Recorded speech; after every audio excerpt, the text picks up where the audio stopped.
Mais 10 millions d'abonnés en un mois. 10 millions, tu te rends compte? Donc, 10 millions en un mois. Ouais, en un mois. Moi, ma voiture, je lui mets 30-40 000 km à l'année quasiment que pour ça, pour faire des tours de France et rencontrer des élèves un peu partout. On parle de millions de vues, de dizaines de millions de vues, nous, dans le divertissement, on le voit. Il faut résister à la frustration de ne pas avoir de résultats tout de suite. T'es devenu routier, en fait. Ouais, c'est ça. On voit que c'est un expert.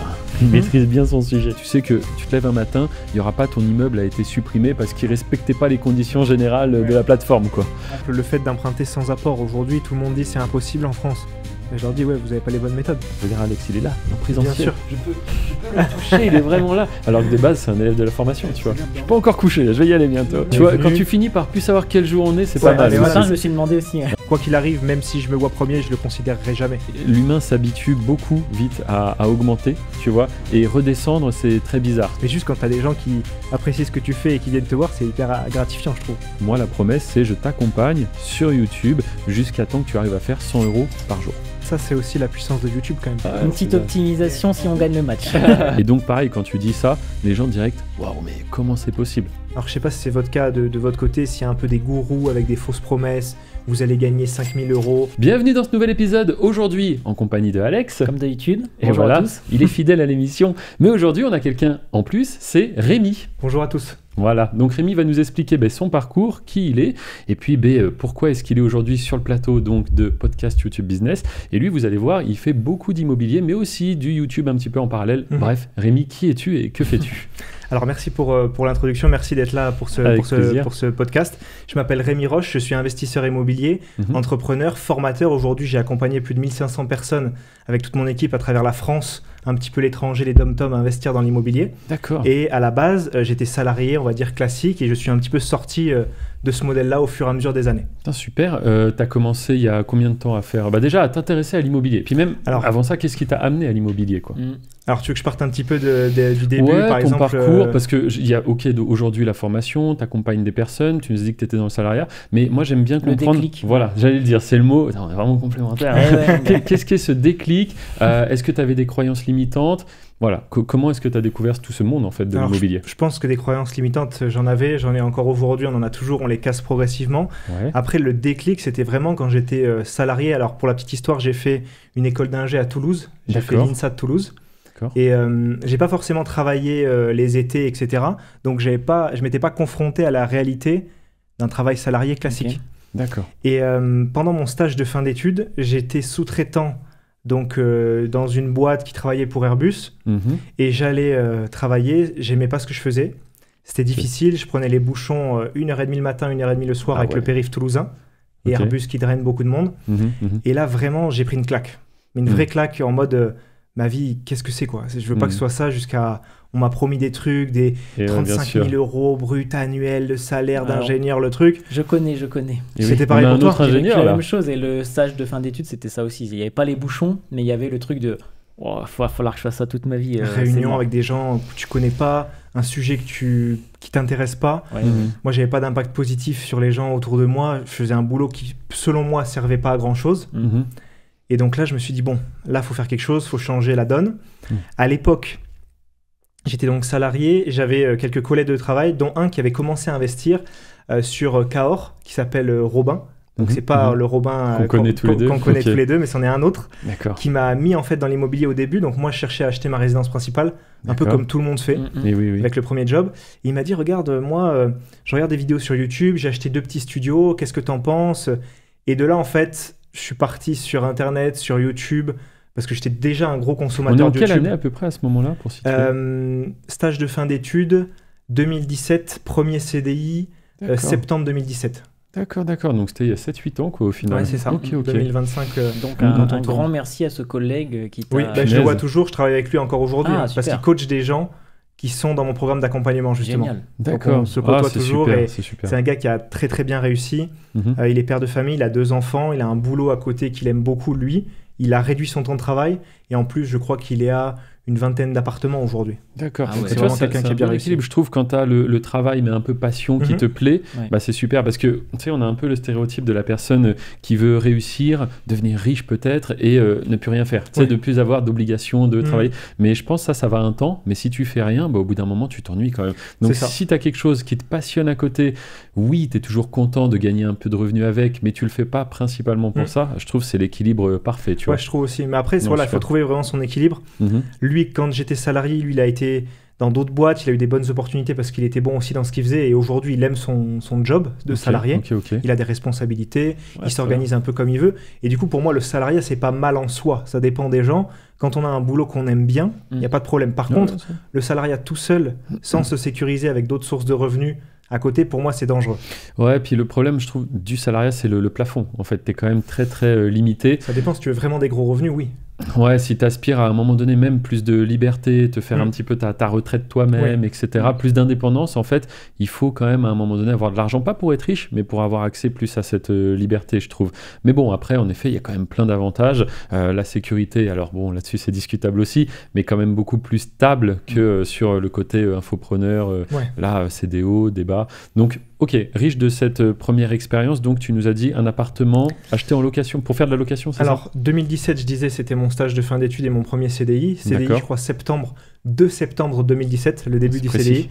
Et premier bien trouvé fin d'année 2017 et signé en janvier 2018. D'accord. Et loué à un étudiant en mai ou en juin 2018. D'accord. Et cet appart est toujours loué aujourd'hui avec 0 vacances locatives. Ah ouais. En fait, ça a été le premier. Ça m'a mis dans le truc. Et en fait, à cette époque-là, donc j'étais un gros consommateur de YouTube, ce que je suis toujours aujourd'hui, pour du divertissement comme beaucoup pour de l'apprentissage. Et à cette époque-là, je me dis, ok, je vais investir dans l'immobilier, je vais gagner un peu d'argent. Mais est-ce que je ne ferais pas plus que ça ? Ok. Et j'ai des gens autour de moi qui me disaient, bah, vas-y, crée ta chaîne YouTube. Sauf qu'à l'époque, il y avait déjà beaucoup d'acteurs sur l'immobilier. C'est un des marchés les plus... Des gens qui sont très connus, qui ont des centaines, voire des millions d'abonnés aujourd'hui. Certains, Et donc moi, j'étais à 0. Je me suis dit, mais comment je peux me lancer alors qu'il y a des gens qui sont déjà devant moi. Tu as déjà ce syndrome de c'est saturé, il n'y a pas de place pour alors moi. Alors qu'on était en 2017, 2018 et que j'ai lancé mes premières vidéos qu'en début 2019. D'accord. Donc ça fait déjà un moment. Ouais, c'est vrai.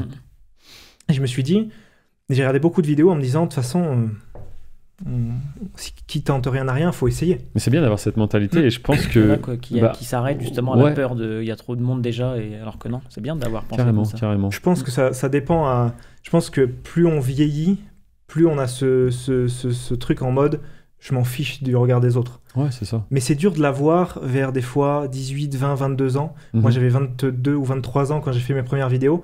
C'était très compliqué. Et là, je rigole vraiment quand je regarde mes premières vidéos. Je les ai laissées sur ma chaîne. C'est vraiment bien, je trouve.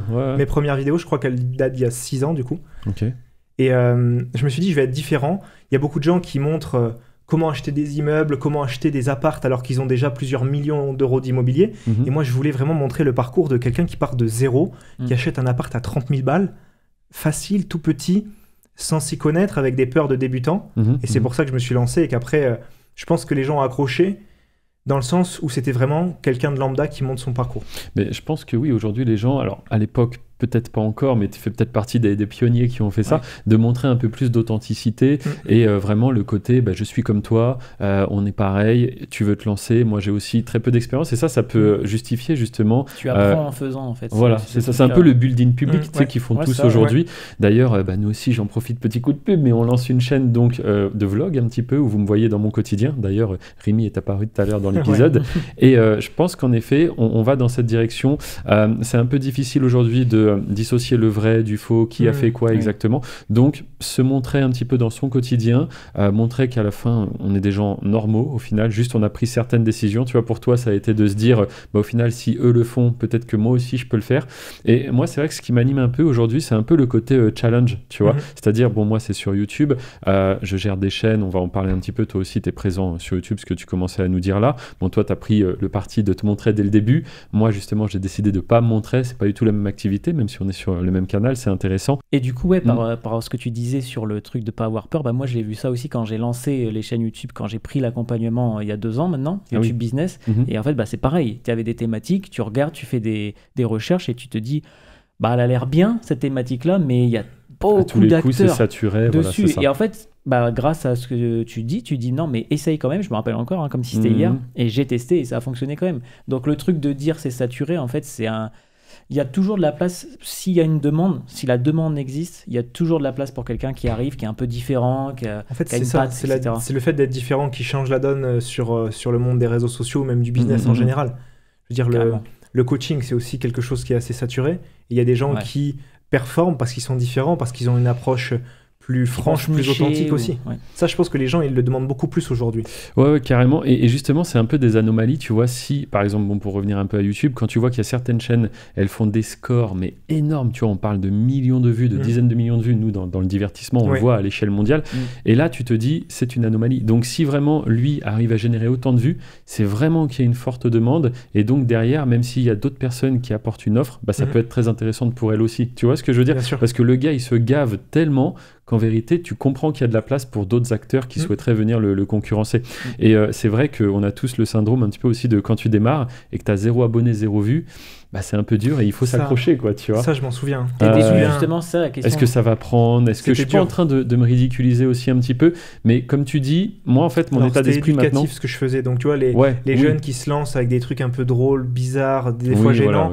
Bon, là, tu peux te dire, ok, j'ai peur, mais moi, j'avais pas peur parce que déjà, cette position de je donne de la valeur... mais ce qui est drôle, c'est que même j'envoyais les vidéos à mes copains, c'est eux qui faisaient les vues. Il y avait personne qui voyait ce que je faisais. Et je me souviens, j'avais photographié, je crois que je l'ai encore... j'ai la photo avec écrit 0, le vrai 0, 0. La bulle. La bulle, après, j'ai 100 abonnés. Et puis après, j'en ai fait beaucoup, mais à l'époque, j'avais suivi la stratégie de faire beaucoup de contenu. Donc je faisais 3 vidéos par semaine, je crois la première année, 2 l'année d'après, et après je suis passé qu'à 1 par semaine.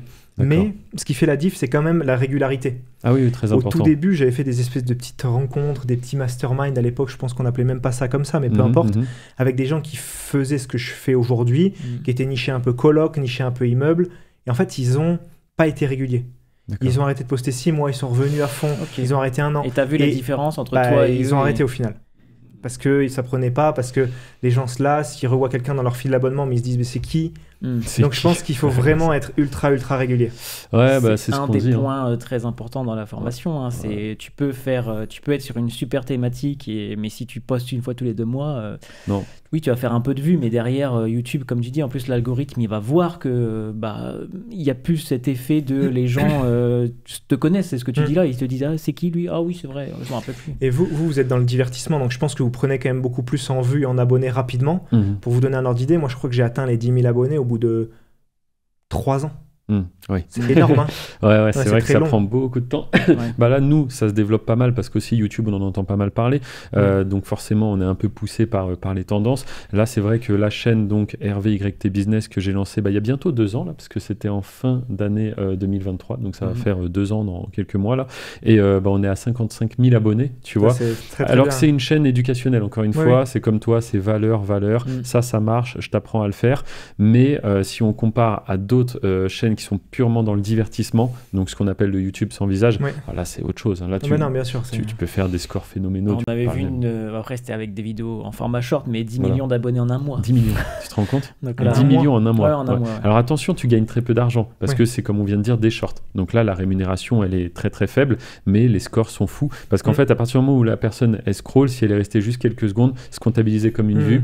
Et alors là, l'astuce du gars, c'était qu'il visait une audience très très jeune, en fait, et il disait, si tu veux voir la suite de la vidéo, abonne-toi, ce qui est faux, en fait, tu vois. Mais du coup, il disait, si tu aimes tes parents, abonne-toi. Bref, voilà, le call to action forcé. Mais chez les gamins, ça marchait. Et donc, en fait, je sais pas, à chaque fois qu'il faisait 10 vues presque, il prenait un abonné, tu vois. Donc, il y avait un ratio disproportionné. Et donc, ça se compte en 100 millions de vues, 200 millions de vues. Ah ouais, c'est fou, c'est fou. Et donc là, il a pris énormément d'abonnés, mais ça reste des cas comme ça, c'est hyper rare. Et encore une fois, ça fait rêver, mais derrière, l'argent n'était pas très intéressant, tu vois. Et puis la chaîne, hop, et hop, tu vois. C'est vraiment un gros boom, quoi. Il faut construire sur le long terme aussi, je pense. Oui, bien sûr. Ah non, mais là, surtout si toi, tu as un accompagnement derrière, enfin, je veux dire, c'est pas les abonnés que tu vas aller chercher, tu t'en fous. Moi, YouTube, ça me fait, ça me fait gagner peut-être 500 balles par mois. Ah oui, bien sûr. C'est pas le cœur.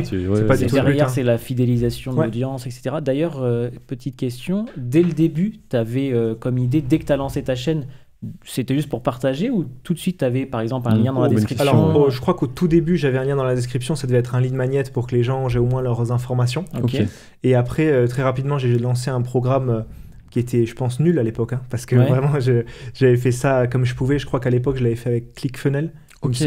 Oui, c'est la référence même. C'est la référence à l'époque. Encore aujourd'hui aux États-Unis. Ouais, il y en a beaucoup qui l'utilisent encore. Et c'était sûrement pas très abouti, mais en fait, j'ai voulu lancer. Je crois que j'ai fait 5 ventes à 200 €. Enfin, c'était pas énorme, mais je trouve que c'est déjà énorme parce que ça te montre que c'est possible. Tu vois. Ah non, mais ces jours-là, c'était fou. J'étais fou dans ma tête. Voilà. Aujourd'hui, avec Blasé, c'était pas grand-chose, machin. Là. Non, mais c'était un programme où il n'y avait pas assez d'accompagnement, il n'y avait pas assez de vidéos, il n'y avait pas de groupe, pas de coaching de groupe, il n'y avait rien comme je fais aujourd'hui. Mais juste comprendre que c'était possible de gagner de l'argent autrement, je l'avais déjà fait grâce à des loyers dans l'immobilier. Oui. Mais de le refaire avec autre chose, je me suis dit, ok, ça peut vraiment porter ses fruits. Et si j'avance un peu sur le parcours, je continue comme ça. Donc, full 2019-2020. Mais en fait, ça arrive très vite, je suis en train de me dire, parce qu'en 2020, je me fais licencier à cause du Covid. C'est pour ça qu'au début, je disais, il faut faire très attention quand on a un job qu'on aime bien, même de salarié. Moi, j'étais ingénieur, cadre en CDI. Et on m'a dit, Rémi, bien gentil, mais là, la boîte est en difficulté. La boîte passe avant les salariés, ce qui est logique. Je suis d'accord avec ça. Mais du coup, j'ai quand même été bien. J'avais un plan, un congé de reclassement, un truc comme ça pour garder un salaire pendant 6 mois, puis 2 ans de chômage. D'accord. Et en fait, je me suis dit, soit je reviens chercher un job classique, Toulouse, bouchon, etc. Le pack. Je prends le package total. Soit je me lance à fond sur YouTube et la formation, et c'est ce que j'ai décidé de faire. C'est un pari quand même, c'est un sacré pari. Avec du recul, t'es content. C'est comme moi, il y a 10 ans, quand je me dis je pars en Andorre, c'était un pari, je savais pas trop ce que je faisais. Mais encore une fois, je veux dire, même si tu te plantes, tu t'en tires avec une expérience, tu as compris des choses. Voilà, c'est ça. En fait, tu te dis toujours. C'est ce qu'on dit à tous les podcasts. Voilà, au pire des scénarios, qu'est-ce qui se passe? Tu vois, moi, je serais retourné en France, voilà, j'aurais essayé, j'aurais compris des choses. Toi, c'est pareil. Au pire, tu aurais toujours eu la possibilité de retrouver un travail plus tard. Facilement en tant qu'ingénieur en plus. Et en plus, tu avais le chômage 2 ans pour. Ah oui, non, mais c'était bien, mais c'est juste que. En fait, j'étais tellement dégoûté de mon quotidien. Vraiment, je détestais ce que je faisais, quoi. J'étais limite à réfléchir tous les matins sous la douche à pourquoi j'allais travailler, quoi. Et les soirs, tu bossais sur l'immobilier pour... Ah ouais, mais même au boulot. Ah oui, ok. Ah ouais, je regardais. Des fois, j'avais mon ordi, je montais 2-3 vidéos pendant les midis où ça débordait un peu, mais ça, faut pas trop le dire. Mais en gros, j'étais vraiment là-dedans parce que... Mais c'est bien, t'étais passionné, quoi, déjà par ça. En fait, j'étais passionné, mais... C'est toujours le cas aujourd'hui. Il y a des gens qui me disent « Ouais, mais comment tu organises tes journées et tout ?» Je sais pas. On va parler Après, on va parler de séries. Et moi, je ne regarde pas de séries dans la journée. Oui, moi non plus, c'est le soir, je me pose un peu. Et voilà, la journée, je travaille. Et si c'est pas sur la formation, ça va être pour moi regarder des biens immobiliers à acheter. Tu vois, j'ai toujours cette discipline, mais en fait... j'ai pas l'impression que c'est quelque chose de forcé, c'est quelque chose de normal pour moi. Ouais, mais je comprends. Nous, je pense que c'est un peu la même chose sur YouTube et même vis-à-vis de l'accompagnement. C'est ça, je me dis, je peux soit aller perdre mon temps à faire quelque chose qui va rien m'apporter, soit au contraire, c'est vraiment comme rajouter une petite brique dans ton business, quoi. Et c'est vrai qu'une bonne action, nous, je sais, on a une to-do list énorme de choses qu'on pourrait fixer, améliorer, lancer, etc. Et en fait, à chaque fois que tu fais ça, je sais pas, c'est la satisfaction, tu vois, du travail bien fait, de savoir que son business se développe. Tu coches la case. C'est ça. C'est la dopamine du business qu'on disait la dernière fois. Il y a beaucoup de gens qui ont la dopamine des réseaux qui te donnent. Ouais, mais ça en plus, c'est tellement malsain parce qu'après, même eux, tu vois, je pense, quand tu éteins le téléphone, tu es en mode j'ai passé mon après-midi à scroller. Et là, tu as une sensation, je sais pas, c'est affreux. Petit tips, j'ai un blocage de temps sur mon téléphone, notamment sur Instagram. T'en es là. Moi je l'ai pas, tu vois. Moi, j'ai un blocage de 30 minutes. Mais tu sais que sur l'iPhone, tu peux mettre un blocage et ça te dit vous êtes arrivé au temps max, ok, et tu reprends. Sauf que moi, j'ai mis un blocage avec code. Il explose. Et il n'y a que ma compagne qui est là. C'est-à-dire que moi, j'ai fini, je peux pas y aller. Ah ouais, c'est fini. Et donc, ça t'arrive souvent de dire j'ai fait ma demi-heure. Ouais, franchement, la demi-heure, je la fais à peu près tous les jours. Mais on va dire que d'abord, je fais le côté travail, c'est-à-dire que travail compris. Story, les messages pro, etc. Après, fin de journée sur le canapé, allez, il doit me rester 10-15 minutes, je scroll et c'est fini. Mais je suis bien content d'avoir ça parce qu'aujourd'hui, si tu fais que scroller, tu fais rien de ta journée. C'est fou, c'est fou. Surtout que tu ne comprends rien, tu n'apprends rien, ça passe tellement vite, tu sais même plus redire les vidéos que tu as vues il y a 10 minutes. Il y avait un mec qui avait dit ça, c'est quand tu scrolles, tu arrives sur une vidéo et il te disait c'est quoi l'avant-dernier réel que tu viens de voir en fait, dans les commentaires, tous les gens disaient aucune idée. J'en ai tellement vu que... impressionnant. Alors que si tu regardes des vidéos YouTube, moi, tu vois, tu disais que tu étais un gros consommateur de YouTube. Là, t'as pas de temps, t'as pas d'alerte, de trucs. En fait, je sais pas rien faire, moi. C'est-à-dire que par exemple, je sais pas, je vais me laver les dents, hop, je mets une vidéo. Ouais, moi je réfléchis aussi des fois pas mal de choses. Ça m'arrive parce que du coup, des fois, j'étais trop en surcharge, tu vois, d'avoir trop écouté. Donc, j'essaie de faire des temps calmes comme toi, mais la plupart du temps, j'écoute. Mais moi, c'est pareil que toi. Ça va être quand je suis en train de me laver les dents, quand je suis sous la douche, et des fois, je lui envoie un message. Je suis sous la douche et je me dis, ah, attends, une idée. Parce que sinon, en effet, tu es tellement en train d'absorber du contenu que ton cerveau réfléchit pas pareil, tu vois. Et quand tu es dans temps, en fait, il faut prendre des notes juste après, quand même, un petit peu. Oui, bien sûr. Mais ce que je veux dire, des fois, aujourd'hui, on est dans une époque où on sait plus s'ennuyer, tu vois. Et s'ennuyer, bah, des fois, c'est pas mal. Ça va m'arriver, je sais pas, j'ai une prise de sang à faire. Du coup, là, je sais pas, imagine, je peux pas utiliser mon téléphone et tout. Je suis vraiment en mode, là, pour le coup, je vais me perdre un peu dans mes pensées. Et du coup, comme toi, vu que j'aime pas rien faire non plus, tu sais, j'imagine des fois les gens qui savent pas à quoi penser, tu sais, qu'on le singe là avec les timbales, je sais pas si t'as les mêmes là dans la tête. Moi, c'est pas du tout ça, tu vois, je suis toujours en train de réfléchir, tiens, au fait, il y a ce problème, tiens, comment on peut améliorer ci, améliorer ça. Et le fait de pas être stimulé par une vidéo YouTube, par quelque chose, bah, ça fait que des fois aussi, c'est bon. Ou alors, c'est à une époque, mais maintenant, je tombe un peu de sommeil parce que je me couche un peu tard, mais j'aime bien encore une fois. Mais à une époque, c'est quand j'allais me coucher. Alors, je sais pas toi, genre, tu te couches. Et là, ton cerveau, il se met et t'as des idées. Et du coup, là, je rallume mon tel, je note les idées parce que sinon, le lendemain, tu les oublies. Et c'est vrai il y a des phases, je pense, dans la vie. Je sais pas si vous l'avez vécu, mais moi, par exemple, dans l'immobilier, ou même quand j'ai commencé à comprendre le business de tout ce qui était formation ou autre, il y a des nuits, je dormais plus. Ah oui, tellement j'étais excité. Et, voilà, ça, tellement j'avais de dopamine et d'idées, comme tu disais, je notais sur mon téléphone, c'était un truc de fou, c'est-à-dire que à un moment donné, je sais pas, j'étais en week-end, j'étais chez ma mère et elle se lève, je sais pas, à 5h du mat, elle me dit mais t'es là, tu t'es levé tôt, je dis non mais j'ai pas pu me dormir. Pas encore couché, je vais y aller bientôt. Nuit blanche entière. Non mais je sais pas, je faisais mon site internet où je réfléchissais à mon prochain tournage de vidéo, enfin c'était des trucs comme ça. Ouais, mais c'est ça. Et pour moi, c'est là où c'est un peu un jeu. Du coup, tu montes des niveaux. Il y a aussi, malheureusement, tu t'habitues. Je sais pas toi, mais moi, je l'ai quand même ressenti. Alex, ça commence peut-être tout doucement. Mais l'humain s'habitue beaucoup vite à augmenter, tu vois. Et redescendre, c'est très bizarre, tu vois. Donc, c'est pour ça que moi, j'ai fait ça étape par étape. Comme toi, du coup, je me suis beaucoup appuyé sur l'immobilier. Parce que moi, c'est une activité sur le web. Donc, ça peut monter, ça peut descendre. Et t'as sécurisé avec des Et voilà. Et à chaque fois, je trouve ce qui va bien en face du web, c'est l'IMO. Donc, toi, c'est bien parce que tu es sur les deux. J'ai les deux aussi, moi. Donc c'est très très bien. Et c'est vrai que l'immobilier, tu sais que tu te lèves un matin, il n'y aura pas ton immeuble a été supprimé parce qu'il ne respectait pas les conditions générales de la plateforme, quoi. Après, le truc, c'est que du coup, pour un salarié classique que j'étais, moi, c'était beaucoup plus facile de me dire je vais investir dans l'IMO, j'avais le CDI qui allait bien. L'effet de levier, donc j'ai fait l'effet de levier. Par contre, c'est bien de le coupler avec d'autres activités sur le web ou entrepreneurial en général, d'artisanat. Je trouve que c'est bien d'avoir vraiment plusieurs casquettes. Ouais, clairement. Bah, c'est pour ça, moi, maintenant, depuis quelques années, pareil, j'essaie de me diversifier au maximum, histoire que si d'un côté, je sais pas, on sait jamais, ça va un peu moins bien, bah, au moins, tu as tout le reste qui tourne bien, quoi. Et je sais pas si vous, c'est la même chose. Peut-être toi, Alex, qui est arrivé en Andorre il y a 1 an, c'est ça, un peu moins. Non, mois de mars, un bon 6 mois. Ouais, c'est ça. Peut-être que ça te le fait aussi, on va dire plus récemment, mais mon quotidien a complètement changé et j'arrive vraiment à l'apprécier. C'est-à-dire que comme vous, je pense, on a tous des objectifs financiers, d'IMO, etc. Mais juste quand je me retourne, quand là, pour venir en Andorre, je suis passé à Toulouse, je suis passé chez des amis, je suis passé devant les bâtiments Airbus où j'étais sous-traitant. Ah oui. Et en fait, quand on passe dans les anciens... Est-ce que tu étais dans les bouchons? Non, ce jour-là, non, parce que vu que j'étais pas... je passais pas à 17h ou des choses comme ça. T'arrivais à l'heure. Voilà, c'est ça. Mais juste quand tu regardes en arrière, je trouve que tu as un sentiment d'accomplissement qui est énorme.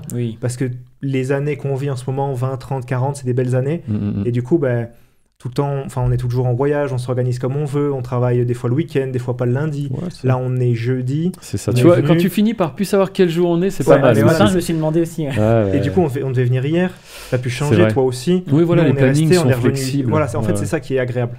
Non, ça c'est vrai que c'est bien. Et tu vois, par exemple, imagine une journée, alors toi tu n'auras peut-être pas la même réponse que moi, mais imagine je te dis, tiens, demain, Rémi, et pendant 3 jours, là, tu ne touches pas ton téléphone, tu ne touches pas ton business, tu ne touches rien. Alors, quel est ton ressenti? Alors, pas toucher le téléphone, compliqué. Ouais, parce que il y a beaucoup de gens qui travaillent avec moi aujourd'hui et qui gèrent, mais juste j'aime bien savoir ce qui se passe. Voilà, mais c'est ça que je voulais entendre. Bah, c'est parfait, parce que moi c'est la même chose. En fait, tu vois, les gens vont se dire, ouais, mais le mec il travaille, eux ils associent travail à quelque chose de douloureux, comme toi à l'époque, etc., quelque chose d'ennuyeux, une contrainte qu'on n'a pas envie. Et moi au contraire, gérer, voir que tout se passe bien, les chaînes ou même l'aspect formation, répondre aux messages, bah, je suis content parce que dans ma tête j'ai un peu le sentiment du travail bien fait. Les gens qui attendent une réponse de moi, ils l'ont, ils sont contents. Moi j'ai surveillé, tout fonctionne. Bien et sûr. Là je peux beaucoup plus profiter que si vraiment je disais allez là 4 jours pas de téléphone. Ah non, je peux pas, ça, je suis d'accord. Et ben voilà. Il y a un vois. stress, ça t'oppresse en fait de pas pouvoir faire. Mais ouais, parce que je sais pas, c'est comme quelqu'un qui a son petit, tu vois, et me dit bah là tu vois pas ton fils pendant 4 jours. Il faut quand même avoir des nouvelles. Voilà, bah là c'est pareil avec le business, tu vois. Faut avoir des nouvelles. Par contre, moi je pense qu'à la base, je suis un feignant. C'est bizarre à dire parce que je dis que je travaille beaucoup et que je suis discipliné. Mais je me demande si on va pas dire la même chose. Vous êtes peut-être pareil. Alors attends, je dis et tu me diras si c'est ça.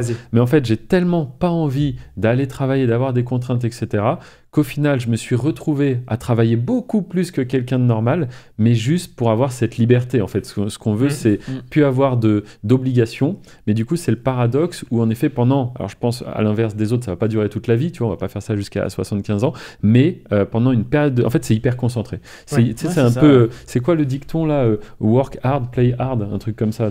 C'est vraiment là, tout est concentré. Pour après avoir cette liberté. Et donc, moi aussi, de base, je voulais pas trop travailler. Mais encore une fois, j'ai pas la sensation de travailler parce que je le fais pour moi. Donc, est-ce que c'est ce que tu allais dire, plus ou moins ? Alors, c'est pareil. Et en plus, moi, il y a l'équipe qui gère, qui m'aide beaucoup. C'est-à-dire que, par exemple, j'ai vérifié que le coaching de groupe s'est bien lancé ou s'est bien passé. Et cette semaine-là, c'était pas moi qui le faisais, c'était un de mes coachs qui s'appelle Paul, par exemple. Et donc, je vais juste vérifier. Donc, c'est pareil que toi. C'est-à-dire que je veux vraiment... être tranquille. J'ai travaillé dur beaucoup seul aussi avant et maintenant j'essaie de travailler moins ou d'être vraiment le chef d'orchestre. Ouais, mais c'est ça. Au bout d'un moment, tu supervises un petit peu tout ça. Gestionnaire du business sans être tous les jours au cœur du... Et ça permet aussi de mieux développer ton business quand tu es dessus et pas dedans. Parce que tu as des meilleures idées, tu réfléchis plus en termes de stratégie, en termes d'apport de valeur pour tes clients, etc. C'est vrai. Bah c'est ça. Moi, je trouve, là où c'est dommage, c'est quand tu dépenses du temps dans quelque chose où c'est que c'est pas ton domaine d'expertise, tu vois. Genre, je sais pas, la comptabilité, par exemple, tu vois. C'est un des trucs qu'il va falloir déléguer parce que c'est dommage, ça te prend du temps. Et toi, peut-être que tu pourrais apporter beaucoup plus de valeur en faisant, par exemple, le coaching avec les membres, tu vois. Sûr. Donc, c'est très important de bien mettre son temps là où il faut pour justement faire grossir tout ça. Et nous, c'est ce qu'on voit, parce que moi, la formation, ça fait que 2 ans. Donc, toi, pour le coup, tu vas nous en parler un petit peu si tu veux, comment ça se passe de ton côté. Mais nous, on est encore dans la phase où tout ça se développe. Il y a pas mal de choses qu'on aimerait lancer, comme là, peut-être, on en avait déjà commencé à en parler, donc je peux le dire, c'est peut-être pas un secret pour les auditeurs et les spectateurs, parce que maintenant, on est sur Spotify aussi, grâce à Alex. Avec la vidéo ? Ouais, alors... non, on n'est pas avec la vidéo. Tu peux mettre la vidéo sur Spotify, parce qu'on avait des demandes de personnes qui voulaient l'audio. Après, la vidéo, on pourrait faudrait qu'on regarde ça. Mais après, c'est pas forcément... Enfin, moi, quand je vais sur Spotify, si j'ai pas la vidéo, c'est pas grave. Ouais, voilà, c'est plus pour écouter. 95% des gens vont écouter que l'audio, je pense. C'est vrai. Mais du coup, là, par exemple, quelque chose qu'on aimerait faire, c'est un mastermind, tu vois, en présentiel avec les gens. Et tout ça, c'est pareil. J'ai pas d'obligation de le faire en vérité, mais j'ai bien envie de le faire pour voir si je vais réussir à organiser un bon événement, comment tout ça va se passer. Toi, t'en as déjà fait aussi ? J'en ai déjà fait, mais plus sous forme de séminaire, pas de mastermind. Donc plus de on va voir un petit peu la forme que ça prendra. Mais ça prend du temps, attention. Moi, ça m'a un petit peu refroidi. J'en ai déjà fait 3 où on avait entre 80 et 100 personnes, mais moi, perso, c'était beaucoup de charge mentale. Ça m'a pas trop plu. T'avais une équipe avec toi qui organisait tout ça quand même ? J'avais une personne, mais c'était moi à moitié délégué, donc la prochaine fois que je le ferai, je vais tout déléguer. Ah oui, d'accord. Et c'était sur plusieurs jours ? Non, on a commencé par une soirée, après on a fait une après-midi, après on a fait une journée. Donc je pense qu'après j'en ferai un très, c'était de très pire solide. En pire. Non, c'était toujours sympa. Les gens sont très contents aussi de te voir en vrai. Je pense. T'apportes beaucoup de valeur. Puis ça les hype, ça les remet sur leur projet, sur ceux qui étaient un peu démoralisés ou quoi que ce soit. Mais par contre, pour moi, c'était beaucoup à encaisser. D'accord. De gérer tout ça. J'étais content, très content sur le jour J. Mais les semaines avant, c'était dur. Ouais, t'as le stress avant, puis après, t'as peut-être aussi le contre-coup un peu, mine de rien. Tu t'as fourni beaucoup d'énergie, t'as partagé beaucoup. Ok. Nous, la seule expérience qu'on a, c'était au mois d'avril. Là, j'avais été invité par les Wizards, conférence à Lyon. Donc là, pour le coup, j'étais conférencier. Donc conférencier, c'est tranquille, parce qu'à part organiser ta présentation, l'événement, toi, t'arrives, t'as le micro, tout est bien. C'était bien, d'ailleurs. Franchement, c'était top, et c'est ça qui m'a donné envie de renouveler, tu vois. En plus, c'était une conférence assez attendue, parce que eux, ils sont sur tout l'aspect affiliation. Donc tu vois, que ce soit Amazon ou autre, vraiment affiliation au sens large. Et moi, j'arrivais avec présentation YouTube, chaîne sans visage. Donc du coup, beaucoup de valeur. Après, il y a eu... C'était la conf la plus attendue c'est ça, c'est vrai. C'est ce qu'il m'avait dit et c'était le cas. Et après, il y avait la pause repas après moi. Et en fait, j'ai pas pu manger parce que j'étais sursollicité. C'était pareil. C'est quand ça a repris après avec un autre conférencier que là, j'ai pu aller manger. T'allais manger les restes. Mais c'était chouette, c'était chouette. On lui avait fait une assiette. Il m'avait fait une petite assiette. Tu sais que dans nos événements, c'est pareil. Mes coachs, mon expert comptable ou moi, on mange pas. On n'arrive pas. Ouais, c'est ça. La première fois, je me suis dit, waouh, mais en fait, tu me confirmes que c'est la norme. Non, c'est toujours pareil, mais c'est logique, les gens, ils sont très contents. Bah oui, bien sûr. Et puis, ça fait plaisir aussi. Comme tu dis, du vrai. C'est qu'une journée, une après-midi, donc il n'y a pas de souci. Je pense que je vais le refaire, les gens l'attendent. Ça y est, on l'a hypé. De quoi? On l'a hypé. Tu viendras à notre conférence en tant que conférencier. Je suis chaud, hein. En plus, je viens de temps en temps en Andorre, j'aime bien. Donc, alors nous, je pense, peut-être une année, on fera en Andorre, mais là, je pense, pour que ce soit plus simple pour les personnes qui souhaitent venir, on fera ça à Toulouse, peut-être. Alors attention, Toulouse, là, tout ça, c'est du leak, c'est pas encore officiel, c'est pas encore annoncé, mais on commence tout doucement à regarder les salles disponibles, etc., ce qui pourrait nous correspondre. Par contre, nous, on serait moins nombreux pour une première édition. Tu vois, tu confirmes que c'est quand même du travail, donc on pensait à plus une quarantaine de personnes. C'est très bien déjà. Ok, parfait. Alors du coup, maintenant qu'on connaît un peu ton parcours, tu lances ta chaîne YouTube. Au début, comme tu nous as expliqué, c'est les copains qui regardent les vidéos, mais donc à un moment donné, ça y est, tu commences à avoir des premiers commentaires, l'algo te pousse un petit peu. Peut-être t'as un format en particulier qui s'est détaché, tu te souviens de quelque chose qui a mieux marché ou c'est tout qui a pris un peu comme ça? Pas forcément, c'est-à-dire que je pense que je suis pas non plus le meilleur, loin de là, sur YouTube. Regarde, ta chaîne a très très bien pris, bien plus que la mienne en 2 ans. Moi, je suis pas forcément très à même des codes YouTube, etc. J'ai essayé de faire quelque chose de classique, régulier dans le temps. J'ai pas une ou plusieurs vidéos qui ont pété plus que les autres. D'accord. Par contre, ce que les gens aiment beaucoup, c'est les vidéos avec les élèves. Et ça, il y a peu de gens qui le font. Et il y a peu de gens qui prennent la peine de prendre leur voiture. Moi, ma voiture, je lui mets 30-40 000 km à l'année quasiment pour faire des tours de France et rencontrer des élèves un peu partout. C'est le Tour de France de Rémi. Je l'ai fait au mois d'août, j'ai fait un Tour de France. Alors, Tour de France, je suis parti à Annecy, Chambéry, Annecy, Strasbourg, Bar-le-Duc, Paris, Lille, Roubaix, Rennes, Laval, Blois, Tours et Limoges. T'es devenu routier en fait. C'est ça. Mais en fait, c'est les vidéos. Alors, c'était 2 semaines hyper intenses. J'en pouvais plus à la fin. 2 semaines, ça 2 semaines, Ah oui, d'accord. Mais par contre, c'est des vidéos où les gens peuvent se reconnaître. C'est des gens de tous les horizons. Que ce soit des hommes, des femmes, peu importe le sexe, peu importe la couleur de peau, peu importe l'argent qu'ils gagnent, peu importe l'argent qu'ils ont sur leur compte en banque. En fait, tout le monde peut se reconnaître parce que l'immobilier, c'est fait pour tout le monde, réellement. Clairement, Donc c'est vraiment les vidéos que moi, j'affectionne beaucoup. C'est top parce que nous, c'est quelque chose qu'on commence à mettre en place là sur le plateau où tu es. Du coup, on a pareil des élèves. On en avait un, c'était quoi, il y a 10 jours là, qui est venu, pareil, expliquer qui il est, comment il a fait pour se lancer, etc. Et c'est marrant parce que tu as beaucoup de gens aussi, ils pensent qu'ils sont pas légitimes à le faire. Tu vois, c'est-à-dire, tu as des chaînes, elles font 1 000 € par mois, 2 000 € par mois.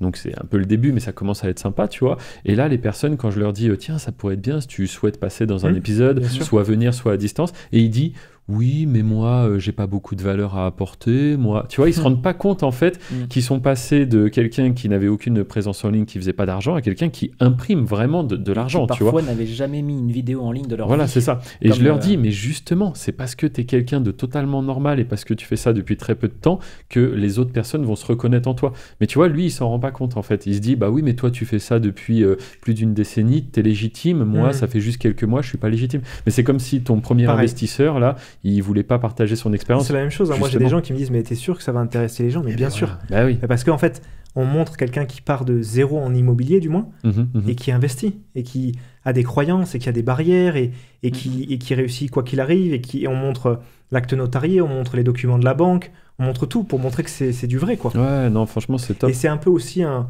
Alors, je sais pas si c'est votre cas de votre côté, s'il y a un peu des gourous avec des fausses promesses, vous allez gagner 5 000 €. Bah oui, forcément, il y a des gens qui ont des promesses. Voilà, Et du coup, dans l'immobilier, c'est un peu le cas. Et maintenant, même quand je fais des vidéos, même des présentations en ligne le soir où j'explique aux gens comment faire avec des PowerPoint et tout, je leur dis, moi, je vous fais pas de promesses, pardon. C'est quoi ta promesse? T'as quand même une promesse. En fait, aujourd'hui, le but, c'est que je vous apprenne à investir dans l'immobilier, que vous soyez débutant, intermédiaire ou un peu plus avancé. Mais l'idée, c'est de vous montrer ce que font mes élèves. Donc, par exemple, ils font entre 1 000 et 2 000 € de loyer en moins de 5 mois avec leur premier bien. Et dans leur poche, en net, ça fait 300-500 € net sur un bien. Et on voit des promesses ahurissantes disant vous allez gagner 2 000 € avec un immeuble perdu au fin fond de la campagne, vous faites 3 love rooms, je sais pas quoi. Non mais en fait, on va sur un niveau où en fait il y a une personne sur 1000 qui va faire ça, qui va avoir des résultats et peut-être qu'après ça va se cracher, on sait jamais. Et du coup, je préfère pas aborder cette thématique-là, mais être vraiment généraliste, dire aussi il y a des risques, il y a aussi du travail, faites attention. Et en fait, en faisant ça, j'attire des gens qui sont extrêmement qualitatifs, des gens qui savent dans quoi ils se lancent. Qui sont intéressants et intéressés, et qui posent les bonnes questions. Comme nous, c'est un peu nous, c'est pareil. Alors, nous, ce qu'on se rend compte maintenant, c'est que, comme tu dis, les gourous qui font des promesses hallucinantes et qui aussi racontent un peu n'importe quoi, parce que je sais pas si dans l'immobilier, il y en a, mais nous, on le voit sur YouTube, tu as des personnes qui se revendiquent experts, alors que ça peut même être dangereux, parce que c'est des business qu'ils ont quasiment pas fait, et ils donnent carrément des faux conseils, tu vois. Donc, dans l'immobilier, c'est comme si je te disais, oui, tu peux faire ci, tu peux faire ça, alors que pas du tout. Et nous, ce qui est drôle, c'est que ces gens-là, on les récupère. Là, typiquement, encore ce matin, quelqu'un qui vient dans l'accompagnement et qui dit « Je sors de cet accompagnement », on va pas citer les noms, etc., mais hyper déçu, et même ça lui a... J'ai dépensé trop. J'ai dépensé trop. J'ai aucun résultat. La même chose aussi. Et donc, c'est ça, en fait, je me dis, c'est la stratégie de long terme, en fait. Tu fais les choses bien, c'est peut-être moins rapide, mais nous, on sait que le temps passe, et plus ça va, plus des avis positifs, plus des témoignages d'élèves. Et c'est pour ça qu'on prend cette direction-là, parce qu'à un moment donné, je me dis, ceux qui font les choses mal, tu vois, mais ils vont pas pouvoir comme ça faire venir sur des plateaux des élèves, etc., etc. Donc il faut toujours viser un peu le long terme et faire bien, quoi. Des fois, il faut pas être trop frustré que ça prenne pas tout de suite, et justement viser le long terme avec de la qualité, parce que certes, tu vas voir des gars qui vont péter, qui vont faire des centaines de milliers d'euros, des millions, sauf que derrière, il y a rien, c'est que du fake, des mauvais avis, ça s'écroule. Toi, si tu as fait tes petits euros doucement mais sûrement, et que après tout le monde vient chez toi, tout le monde a des bons avis, en fait, tu dors bien aussi. Voilà, puis t'es tranquille. Avec Hervé, tu peux te faire un réseau de personnes sérieuses. Donc en fait, ça peut faire genre d'un seul coup, t'es tout seul, tu travailles, t'essayes de faire de la qualité, tu te dis oh les autres là ils font des millions alors que c'est de la merde entre guillemets, etc. Et d'un seul coup tu rencontres les bonnes personnes. C'est un peu ce que ça a fait avec moi en fait. Quand je t'ai rencontré, bim, après ça ouvre un réseau et t'es content d'avoir fait de la qualité pendant 5 ans. Il faut résister à la frustration de pas avoir de résultats tout de suite. Comme sur YouTube, comme dans l'immobilier, comme dans tout. C'est un peu comme le chant des sirènes, tu vois, il faut pas y céder parce que, mais nous, il y aurait tellement de choses, on pourrait tellement raconter n'importe quoi. Mais au final, tu vois, on parlait de la promesse. Moi, la promesse, c'est je t'accompagne sur YouTube jusqu'à temps que tu arrives à faire 100 € par jour. Donc c'est quand même une belle promesse, on parle de 3 000 € par mois quand même, tu vois. Mais pour moi, à partir du moment où tu as réussi à faire 100 € par jour, c'est que tu as compris comment le mécanisme fonctionne. Alors spoiler, je suis encore là même quand il arrive, tu vois, parce que dans la promesse, on pourrait se dire, ah du coup, le jour où je fais 100 €, j'ai plus de nouvelles. Les accès sont coupés, voilà, c'est fini, promesse, bim, on a checkmark, tu vois, comme on disait. Non, la vérité, c'est que je suis encore là, mais le but, c'est quand même que tu gagnes en autonomie, comme toi, je pense, les élèves, c'est qu'ils comprennent, qu'ils apprennent et qu'après, ils soient libres de poursuivre. Il y a des élèves avec qui j'ai déjà fait des vidéos, avec qui je refais des vidéos dans les prochains investissements qu'ils ont fait. Suivre un peu l'évolution. C'est génial. Ça, c'est trop bien. Putain, tu peux dire, regardez l'épisode 1 avant, etc. Et les gens, c'est génial.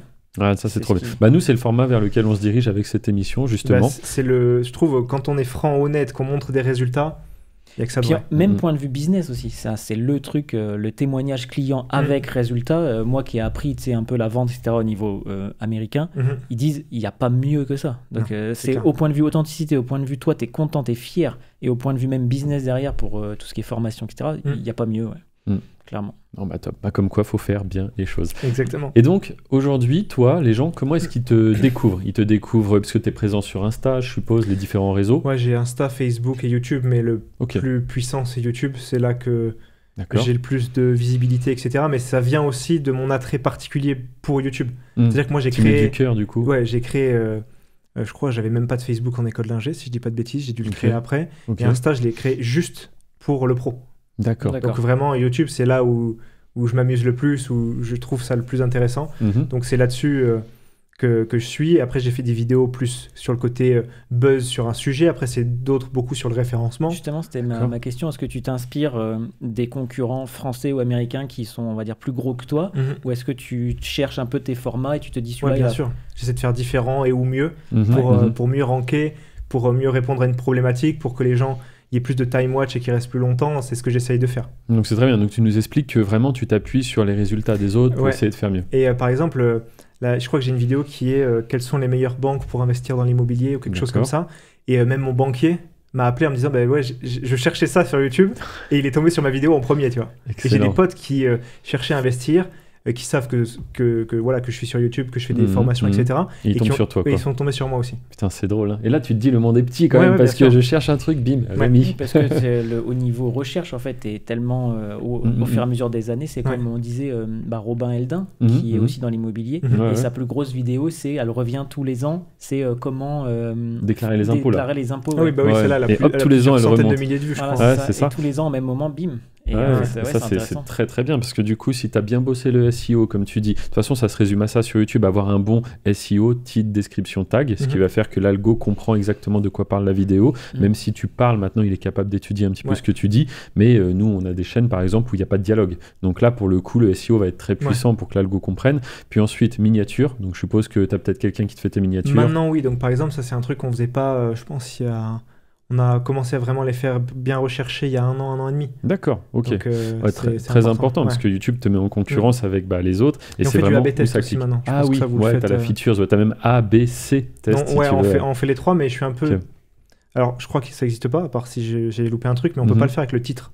Alors, c'est tout nouveau. Depuis 10 jours, on peut. Non, il y a quelques chaînes qui ont accès à ça et ils nous ont donné, nous, l'accès. Nous, on l'a, par exemple. Et donc, c'est pas mal. Et en plus, tu peux faire le combo telle miniature, tel titre, telle miniature, tel titre, et ça x3. Alors, parce que moi, j'étais un petit peu déçu que je l'ai sur la miniature et pas le titre. Moi aussi, parce que sur le titre, j'hésite des fois sur est-ce que tu mets le mot comment, est-ce que tu mets de la majuscule, est-ce que tu mets tel mot en avant sur le début du titre ou pas.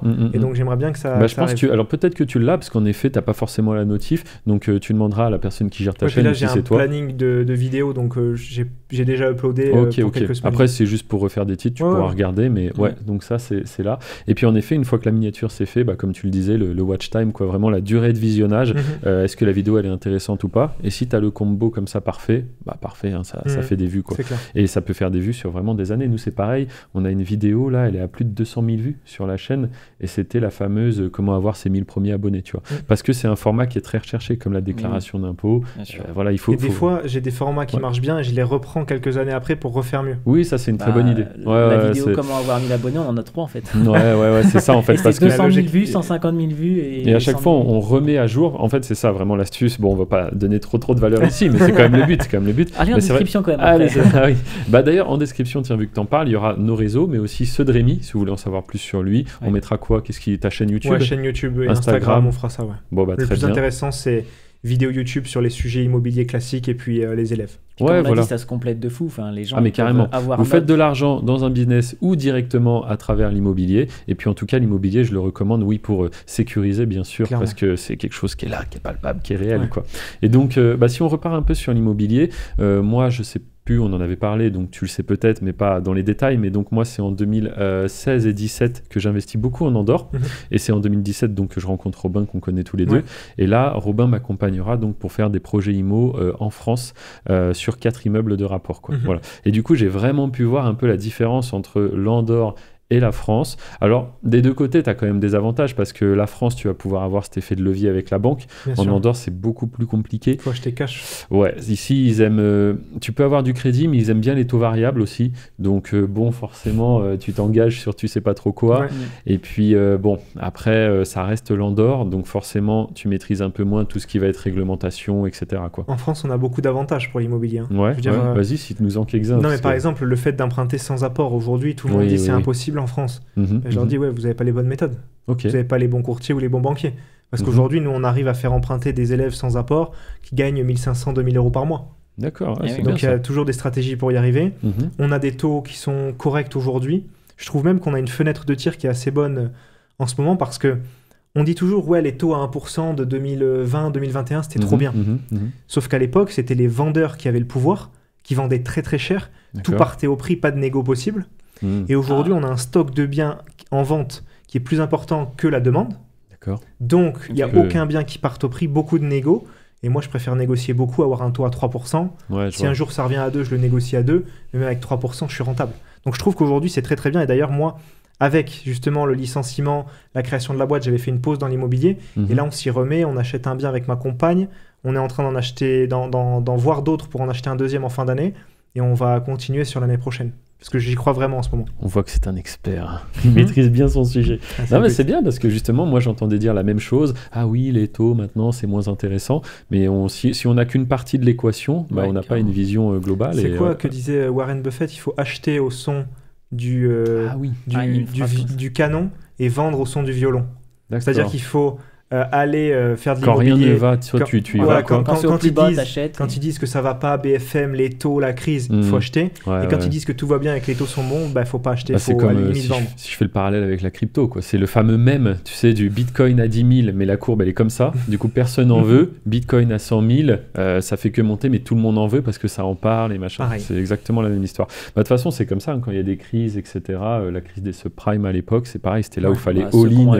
Ne serait-ce qu'un SP500 à la crise des subprimes. Ouais, mais même des baraques, là, je sais plus où c'était. Aux États-Unis, là, t'avais pour 10 000 $. Il y avait certains quartiers. $10 000, t'avais une maison, quoi.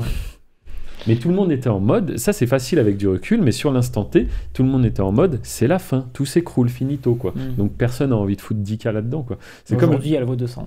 Ah ouais, sûrement. Ouais, c'est ça. Mais je te dis, c'est comme le Bitcoin. Au moment du Covid, je m'en rappelle, il y avait eu un drop, il était tombé à 4000, alors que juste avant, il avait fait plus de 20, tu vois. Il était retombé au moment du Bitcoin. Je l'ai vu au moment sur du mon Covid, écran, ça. en 2019, du coup. Il tombe à 4. On mettra la courbe au pire. Il tombe à 4, et puis, mais vraiment, quand la courbe elle est comme ça, tu te dis, bah là, c'est fini. Tu sais, t'as pas envie de mettre tes sous dedans. Et puis après, pouh, et là, t'as loupé le fois 20. Fois 20. À peu près, ouais. 25. Ouais. Donc, très intéressant. Et donc, aujourd'hui, quelqu'un qui souhaite en savoir plus, donc tu lui recommanderais quoi? De se renseigner peut-être déjà donc, par rapport à l'immobilier, donc avec le contenu que tu apportes sur YouTube en libre accès? Il faut faire attention au banquier. Moi, je dis toujours, le banquier, attention. Hein. Le banquier, on peut se renseigner, mais le banquier, avant tout, il travaille pour lui. Pour son salaire à la fin du mois, sa prime à la fin de l'année. S'il vous a fait du 10% d'apport, son boss va être content, va lui dire « Ok, t'as fait tes quotas ». Si il a fait du 20 ans au lieu de 25 ans, il va avoir la petite augmentation en fin de mois. Donc, moi, je dis toujours, les gens qui s'intéressent à l'immobilier, il faut qu'ils soient accompagnés de professionnels. Que ce soit aujourd'hui mon équipe ou moi-même, on a déjà fait ce que vous voulez faire, on a déjà les résultats que vous voulez obtenir. Donc, voilà, que ce soit avec nous ou d'autres gens qui sont professionnels de l'immobilier, mais le banquier est partie prenante. Moi, quelqu'un qui me dit, est-ce que mon projet il est bien? Pas neutre. Je regarde les calculs, ok, oui, c'est bien. Est-ce que ça vaut le coup? Ah non, je fais les calculs, non, c'est nul, c'est pourri, je lui dis. Le banquier, il n'est pas là pour conseiller, il est là pour faire ses chiffres à lui. Pour vendre un crédit, quoi. Ouais. Donc, pour moi, il faut se former, que ce soit avec une formation, du coaching, déjà des vidéos YouTube pour commencer à comprendre un petit peu le business model. Et ensuite, il faut vraiment aller dans le détail. Comprendre la fiscalité, comprendre comment trouver un bon crédit immobilier, rénover un bien. En France, en plus, il y a matière. Heureusement, alors c'est très vaste et heureusement, il y a des petites optimisations quand même. Mais il faut bien comprendre et être bien accompagné. C'est pour ça qu'au début aussi, j'avais une formation, donc vidéo, c'est tout. Après, j'ai mis les récaps PDF, les audios, des checklists, un groupe d'entraide, des coachings, mon expert comptable qui vient. Mon expert comptable, il vient à des coachings de groupe, il répond aux questions fiscalité, des avocats en droit de l'immobilier, des chasseurs immobiliers, un peu de tout parce que l'immobilier, il faut aussi beaucoup de contacts. Il faut le bon courtier. Moi, j'ai une courtière qui bosse avec moi, qui a des crédits dans toute la France avec de super conditions. Mon expert comptable, avec qui je vais souvent avec Robin Aldin on se rencontre, on fait des petits paddles, des trucs comme ça. Donc, tu vois, c'est toujours le business tourne toujours. Une petite optimisation si on gagne le match. C'est ça, mais on fait rail dur. Hein. Là, il y a 3-2 là, entre chez eux et chez nous. D'accord. On fait des allers-retours. Et du coup, non, mais il faut une équipe pour investir dans l'immobilier. Donc, on a l'expert comptable, on a les chasseurs, on a la courtière, on a les artisans. La partie, j'allais dire, au moment où j'avais posé ma question, la partie travaux, justement, là-dessus, comment vous accompagnez? Parce que c'est bien beau d'acheter un bien, mais après, c'est comme tout, tu vois, si vraiment tu démarres, toi, on va dire, faut faire des devis chez plusieurs artisans, comparer, machin. Et moi, je trouve que c'est très, très dur de superviser quelque chose qu'on ne maîtrise pas. Tu vois, par exemple, les toitures, j'y connais rien, mais qui commencent à me parler, machin, poutre, tout. Ton immeuble, là, t'avais pas un toit à refaire? Ouais, j'avais refait une toiture, justement. Et c'est vrai que si t'es pas accompagné là-dessus, tu te sens un peu tout seul, quoi. C'est clair. Alors, nous, on a un panel d'artisans qu'on peut proposer et il y a aussi la force de la communauté. C'est-à-dire qu'on a une carte des élèves. Donc, les gens, ils peuvent aller cliquer sur la carte, sur Jean-Paul, qui est juste à côté de chez eux. Et du coup, grâce à ça, ils peuvent avoir des contacts ou au moins aller manger ensemble s'ils sont débutants. Et donc, les artisans, on travaille vraiment comme ça. C'est bien ça. Et c'est vrai que c'est un sujet assez compliqué. On a aussi des grilles en fonction du niveau de rénovation, en disant ça va vous coûter 300 à 500 euros du mètre, 500 à 1000 euros du mètre. Et après, le mieux, c'est quand les gens ils mettent leurs biens sur le groupe Facebook, un post, et tout le monde vient répondre. D'accord. Est-ce qu'il y a la fenêtre? Est-ce qu'il y a l'électricité? Ok, il y a ça. Moi, je te dis, ça va te coûter ça. Prends ça en marge. Et là-dessus, par exemple, il y a quand même des experts qui managent un petit peu le groupe parce que si c'est que des débutants qui donnent leur avis, tu vois, ça a moins de valeur que... Vu qu'il y a... Alors oui, il y a mes experts, il y a moi aussi. Et en plus, il y a des gens qui ont déjà investi, qui ont déjà 3, 4, 5 biens et qui sont toujours sur le groupe très actifs. Et moi, j'aime bien prendre comment dire, le parallèle d'une cordée quand tu fais de l'escalade. Alors, bon, j'ai le vertige, j'en fais pas, mais pour vous voyez un petit peu ce que ça donne. T'es encordé les uns aux autres. Ceux qui sont au-dessus, ils vont plus haut et ils te tirent un petit peu. Et après, ceux qui étaient au milieu, ils montent en haut et tirent ceux du bas. Et en fait, tout le monde se tire vers le haut dans le groupe et dans les coachings parce qu'en fait, on aide tout le monde. Et si tu es aidé quand tu rentres, tu aideras quand tu auras plus d'expérience. D'accord, donc c'est une formation sur l'escalade en fait. Non mais belle image, franchement c'est bien. Ok, bah super. Et donc aujourd'hui par rapport à cet accompagnement, toi sur le développement de ce projet, t'en es où? Parce que bon bah là ça se développe à fond, tu rajoutes plein de choses, etc. Tu penses que maintenant t'es sur quoi, une vitesse de croisière ou justement il y a encore plein de projets à venir?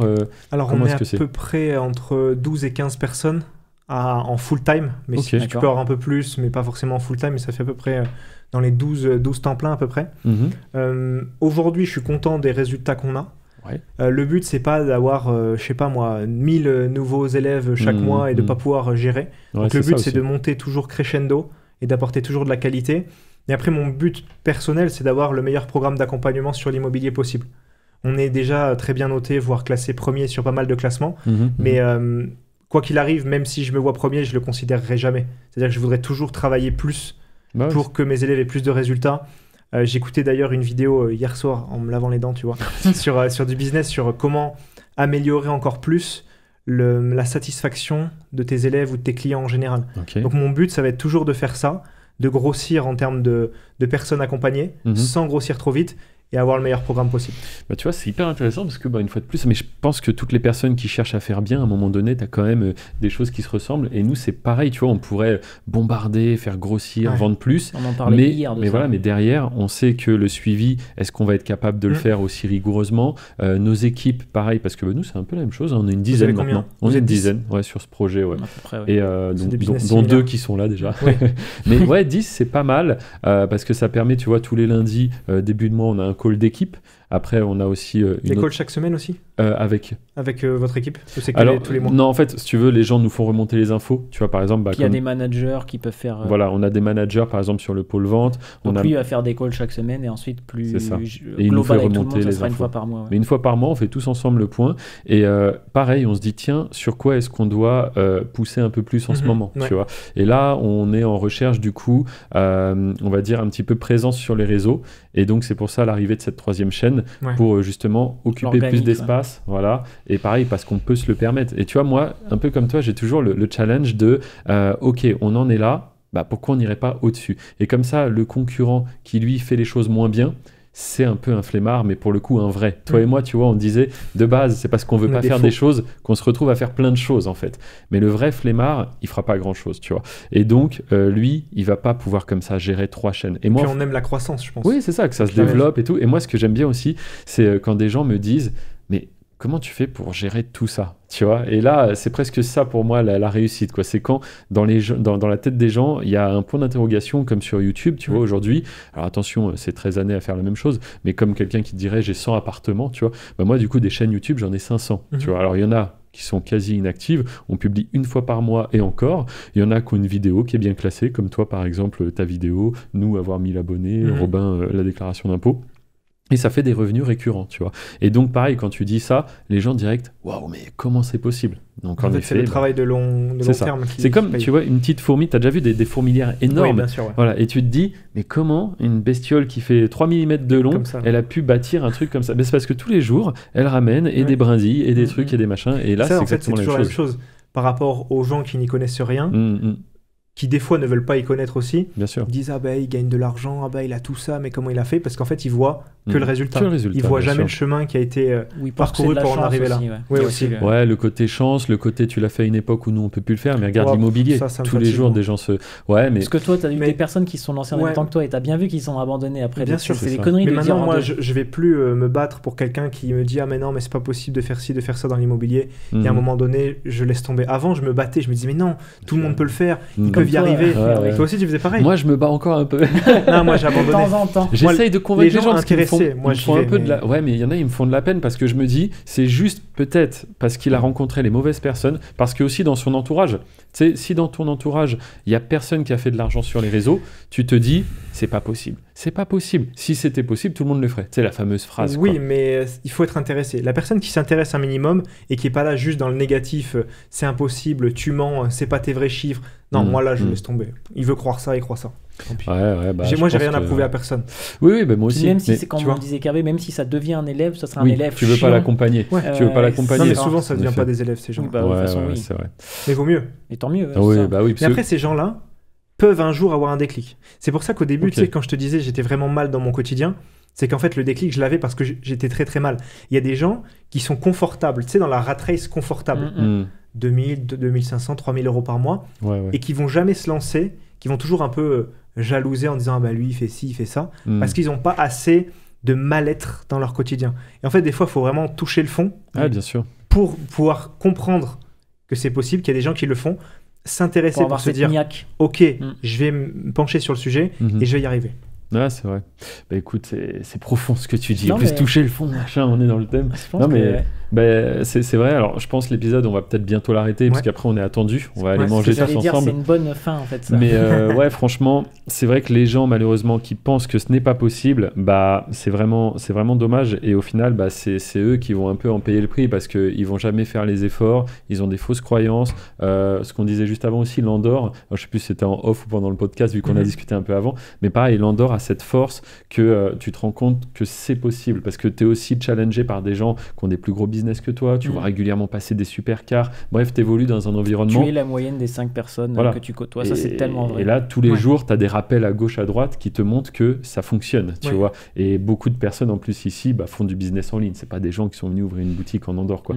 Donc, c'est des petits rappels au quotidien et tu es toujours un peu stimulé, alors que c'est vrai que quand tu es dans un coin où c'est que peut-être tu vas être le seul du groupe à entreprendre, tu pourrais même à un moment donné te dire c'est moi qui ai fait beaucoup mieux que les autres, donc je suis déjà très très très bien. Alors que si tu te mets à rencontrer d'autres personnes qui ont fait beaucoup plus, tu te rends compte qu'en fait tu es tout petit. Mais c'est bien justement, parce que ça stimule et ça donne envie de faire plus. Et donc cet après-midi peut-être Caldea, c'est ça? C'est ça, on aime bien venir en Andorre avec madame. T'as jamais fait Caldea? Et on n'a jamais fait. Bon, il est temps. C'est toi qui m'as conseillé, vas-y on va essayer. Ouais, Alex il est à fond dedans là. Il a pas le bracelet aujourd'hui, tiens. Non, mais d'habitude il l'a toujours. On me le dit des fois, tiens ton bracelet machin, quand on nous voit en réel et tout, Caldea. Oui, dis-toi, on rencontre des personnes qui nous parlent de ça parce que eux nous connaissent à travers les podcasts et nous on les connaît pas du coup, et c'est marrant, ils savent plein de petits trucs. C'est voir une personne en vrai qui te connaît alors que toi non.